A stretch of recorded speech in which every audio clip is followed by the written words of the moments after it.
যারা ride sharing করেন আজকের এই ভিডিওটা হচ্ছে তাদের জন্য সতর্কতামূলক ভিডিও। নির্বাচন ও জনসাধারণের নিরাপত্তার স্বার্থে ইসি যান চলাচলের উপর কিছু নির্দেশনা দিয়েছে।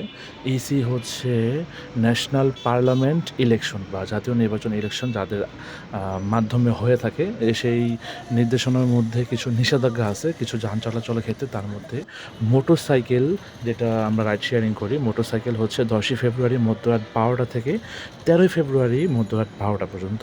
এই সময়টাতে মোটর সাইকেল আর বিভিন্ন যান চলাচল নিষিদ্ধ, বিশেষ করে মোটর সাইকেল। আর অন্যান্য যান চলাচল 11 তারিখের মধ্যরাত থেকে নিষিদ্ধ।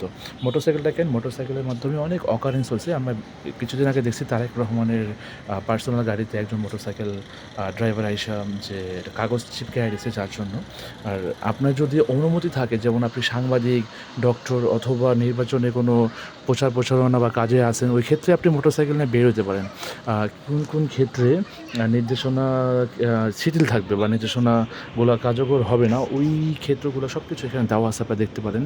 আর আপনার যদি রাস্তায় এই সময়ে চলাচলের কোনো অনুমতি না থাকে, তাহলে ভাই আপনি বাইক নিয়ে বের হবেন না। তাহলে আপনি আইন শৃঙ্খলা বাহিনীর কাছে বিভিন্নভাবে আপনি হ্যারেস বা যা ঝামেলার শিকার হইতে পারেন। এটা বিভিন্নভাবে হইতে পারে, সেটা তারা বলতে পারে। জাস্ট আমি রাইড শেয়ারিং করি আর আপনাদের জানানোর জন্য বা সতর্ক করার জন্য এই ভিডিওটা বানাইলাম। কারণ অনেকেই জানেন না এই ঘটনাটা বা এই যে নিষেধাজ্ঞা দিয়েছে এই সম্পর্কে অনেকেই জানেন না এখনও।